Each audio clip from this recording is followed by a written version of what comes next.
Okay, let's do this. iPhone Air, over 48 hours later, these are my thoughts.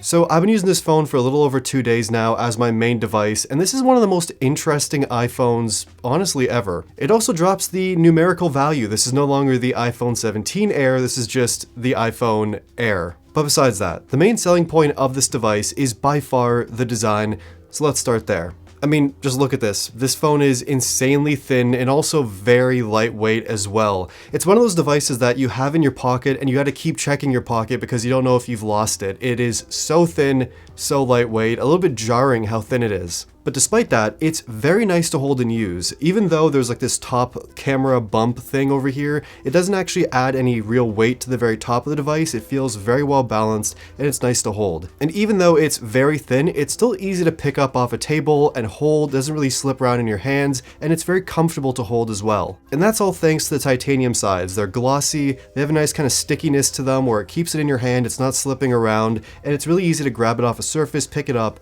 and start using it. I still look at it today and I think it's absolutely beautiful. Like, it just feels like you're holding a screen in your hands, and that's honestly the dream. And believe it or not, this is actually the blue color. Yeah, this is blue. You can see the buttons are like incredibly thin on this device. You still have the action button, you still have the camera control button somehow. The buttons feel great, and there's only one speaker on this phone, not a dual speaker setup like most other modern iPhones. It's just the earpiece speaker, there's no bottom speaker. Now, it sounds okay. It doesn't sound as good as like the Pro Max or the iPhone 17, which have those dual speaker setups. It sounds decent. Doesn't get as loud, doesn't sound as good. It's just okay. The other thing is this phone is globally an eSIM only model. There's no physical SIM card tray, which is not really a big deal. It's really easy to turn your physical SIM card into an eSIM with a couple taps in the settings app, and then you can just send it over to this phone, you're good to go. And just a quick moment of appreciation for the actual construction of this phone. This is just all battery. This whole section is just all battery. And this very top little plateau thing, as Apple calls it, is where most of the phone is. Like the processor, both cameras are located in this bump, all that hardware, it's just all in this top area. And, you know, it definitely sticks out. The camera sticks out much more, but it's really not as bad as some of the photos make it look. And in person, it feels great. Now you might be wondering, is this an iPhone 6 style bend gate situation because the phone is so thin? And the answer is no. This is actually a surprisingly durable phone. There are plenty of bend tests, drop tests. Apple even posted some durability tests as well. And this phone survives it all. So if you sit on this phone, if you have it in your pocket, it's not going to bend. The titanium frame is very durable. I've just put a screen protector on mine and that's it to prevent any scratches. And yeah, this is a very durable phone. And just a moment here for the display, as it is really special. It is a 6.5-inch display, 120 Hz, has 3000 nits of brightness and an anti-reflective coating. So outside visibility, no problem at all here. And being 120 Hz, using the phone, swiping around day-to-day usage, all those iOS 26 animations, they look really good on this device. And it also has an always on display, so it goes down to 1 Hz. So basically you can have your always on display content. It's barely using any battery. It's a fantastic display. So that's the design, and it's probably the main reason you're considering buying this iPhone over the iPhone Pro or the regular iPhone 17 or a different phone altogether. The design is very special. It feels impossible how this phone just exists in a lot of ways. And it could be a look at the future of what the iPhones across the lineup are all like. Now, along with that future, there are a few compromises. Okay, let's talk about the cameras. And by cameras, I mean the one camera on the back and the one camera on the front. This is a single wide 48 megapixel camera that's actually the same camera as the iPhone 17, but not the same camera as the iPhone 17 Pro, which has a larger main camera sensor and also has that LiDAR as well. So the main difference there is at night and low light, the iPhone Pro is going to perform a lot better than this device, but it still has a very good camera. For photos, shots are pretty good. I mean, the colors are beautiful, there's a great sharpness to everything, things look nice and natural, great contrast, dynamic range of course is insanely good on all the iPhones this year. Even at night, the photos are decent as well. They're not like amazing shots, they're pretty dark, and you may need to rely on night mode or the flash on this phone for certain situations, but a quick shot at night, it can handle it. And video recording here is also quite beautiful. You get 4K 60 frames per second, shots are stable, smooth, with a really natural looking stabilization. Colors are beautiful, dynamic range, insanely good for videos. The iPhone is obviously still the video king, whether you go with the Pro, the Air, or the 17. Amazing video quality. And at night, videos are decent, but not the absolute best. You can definitely get some good night videos, but if you're going to be taking a lot of low light shots, you want to go with the Pro. But here's the issue. It's a $1,000 phone with just a single camera, and that's it. You can take some of those 2x digital zoom photos as I showed in the samples, which I did take a lot of. I really like that feature, but 2x zoom is not that much. And beyond 2x, you're just zooming in digitally and cropping in on a photo. It's gonna be grainy and noisy, and in low light, just forget about it. But it's not the lack of a telephoto camera that really hurts me. It's the lack of an ultra-wide camera that really makes me sad. And often enough taking photos and videos with this phone, I just couldn't get the whole scene in the frame that I wanted to, and I couldn't step back any further, and having no ultra-wide camera just eliminates the possibilities for a lot of shots. And the lack of these cameras makes it really hard for me to use this phone as my daily device. Now, of course, I am coming from a Pro Max that has had both those cameras for many years, so I'm kind of spoiled by it. If you do rely a lot on the ultra-wide, you're gonna really miss it here. Especially because the ultra-wide on both the 17 and the 17 Pro are so good this year. They're both 48 megapixels and they have autofocus,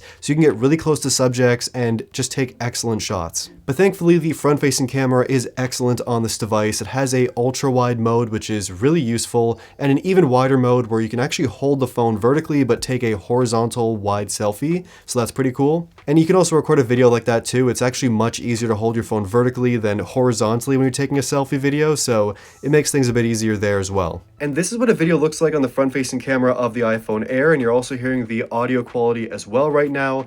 And one of the best parts of this camera is it also has autofocus. So I can bring things nice and close over here. You can still see it, bring it away. I'm back in focus. And this is a great front-facing camera, especially for content creators. You don't have to rely on, just the rear camera not being able to see your frame. You can use the front-facing camera, no problem. There's also this new dual capture mode, which is pretty cool too. And I wish the camera was a bit wider because I can't really show too much, but there you go, dual capture. I can move my little face around, as you can see. This is a great little feature. So for a single camera, it is an excellent, excellent camera. But that being said, having only a single camera on a $1,000 phone in 2025, it's just, it's not great. And yes, the other compromise is the battery life. Now I'd like to preface this all by saying I am a heavier user. I use my phone all the time. I use it on high brightness. I watch a lot of videos. I take a lot of photos and shoot a lot of videos. And I use my phone a lot. It's my job to be on the internet a lot. And previously to this phone and every year before, I used an iPhone Pro Max pretty much since they started making large size iPhones. So I'm used to having the phone with the absolute best battery life. So coming to this phone is definitely a transition. Now look, if you're coming from an older iPhone like an iPhone 12, iPhone 13, 13 mini, this phone's gonna have drastic battery improvement. First of all, it's a bigger battery. Second of all, a more efficient processor, and it's just gonna be a better experience for you. Battery's gonna be great, it's gonna be a full day, and if you got through a day on those phones, this phone you're gonna do even better, most likely. But if you're coming from a Pro Max iPhone from the last couple years, switching to this phone, you're definitely gonna struggle a little bit with day-to-day battery life. And that's kind of the situation that I've been in. So the first day I had pretty decent battery life, like around 6 o'clock I had to charge my phone. Now I wouldn't say that's great battery life, but it is decent considering my usage. Now yesterday was not a good day for battery life. For example, like I started my day at 6 a.m. and by around 4 o'clock in the afternoon, 4:30, my phone was basically dead, like 2% battery we're talking. And I used my phone that day for taking some photos and videos, watching a couple videos, scrolling around on Instagram. And I mean, even today, it is 1:14 and my battery is at 56%. And I haven't really done much of anything today. I've watched a couple videos maybe, replied to some emails, and that's really kind of it. Okay, it's now 4:10. Battery is at 20%. And I have it on like pretty decently high brightness, but it's not like full maximum brightness. So at this rate, the battery will probably be dead around like 5:30, 6 o'clock if I keep using the phone as I am. you know, it's just, it's not too great for me and my usage, I guess. And I'm definitely gonna keep testing this out, but from my personal usage and how I use the phone, the battery life is just not really enough for me. So I think the Pro Max is definitely the battery king that I need in my life. I also want to mention the Apple Magsafe battery pack is pretty great. It's very slim, very thin, but it also only does work with this iPhone Air and no other iPhone, so I'd probably recommend a third-party battery pack. There are many out there that are also very slim that are compatible with all the iPhones, so that's my personal opinion, and it's something you're definitely going to want to have in your pocket or in your bag if you're using this phone just as a backup. Because it's about the same size battery as this phone has inside, which is a 3149 milliamp hour battery, so you're pretty much doubling your battery life by adding that battery pack, but then you're also adding some thickness when you slap it on. So yeah, I mean, besides that, iOS 26 is great. It looks great on this phone, especially all the liquid glass stuff with this form factor. It's all like a perfect combination, and also the performance is fantastic on this phone. It's fast, it's fluid, everything I've done on it, I've had no lag obviously, and you wouldn't expect to have any slowness. It's a brand new, very expensive device.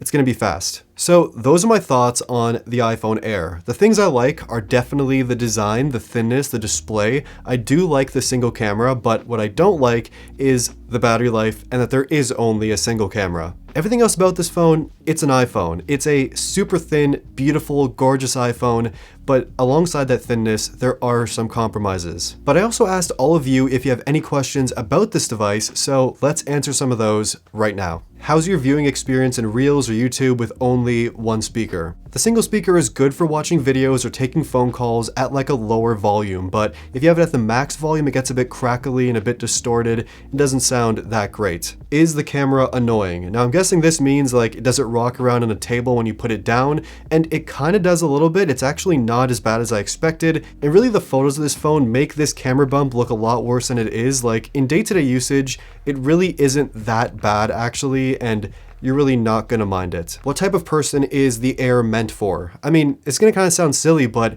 trying to think of people this is for is a little bit difficult. Like, maybe it's for minimalists who want to have basically nothing in their pocket, a super thin phone just for day-to-day things, toss in your pocket, really enjoy just how lightweight it is. I feel like that would be a great person for this device. Maybe somebody who wants the latest and greatest, what the future of the iPhone is going to look like. That's a great person for this device, but it's not for the everyday consumer. It's too expensive and it's lacking a lot of features. It's not for the pro user because there's not that many cameras and not that much battery life. So I don't really know. Maybe it's just for like really rich people who don't really care. Is it worth it compared to the base model iPhone 17?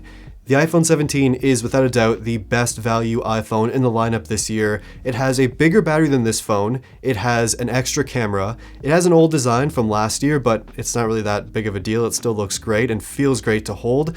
I think the iPhone 17 is the better bet for most people, but you're buying this phone if you want that super thin, very unique design. How does it compare to the iPhone 6 or 6S? They are kind of the same thickness. I would say this is definitely thinner, except for the camera bump, of course. But one thing I also want to mention to you is this phone is very slippery in the hand versus this one. This one feels a hell of a lot better, so much more premium. Like it feels like a piece of jewelry, and this phone just feels like an aluminum slab. Like, you gotta really hold this phone just to feel how nice it is in the hand. It feels incredibly solid and premium, and I think it looks and feels much better than an aluminum iPhone. Does the wow factor or novelty wear off after the first few hours or days? I mean, no, it really hasn't. Like, it's just incredibly thin. Compared to any other older iPhone, it feels so much thinner and lighter, and people who I've given this phone to hold and see what they think, they're also like genuinely surprised that this actually exists, how thin it is. And that's pretty much it. Thank you for all of your great questions. I actually got a lot of questions about this phone, and I wanted to answer at least a few of them here in this video, so thank you all. Now I want to hear your thoughts on this device in the comments down below. I know this is a very controversial iPhone, but I want to hear what you all think about this phone. Would you consider buying it? Did you actually order it? And what do you think about it? Let me know in the comments down below. Like the video if you liked it, subscribe, and thank you for watching.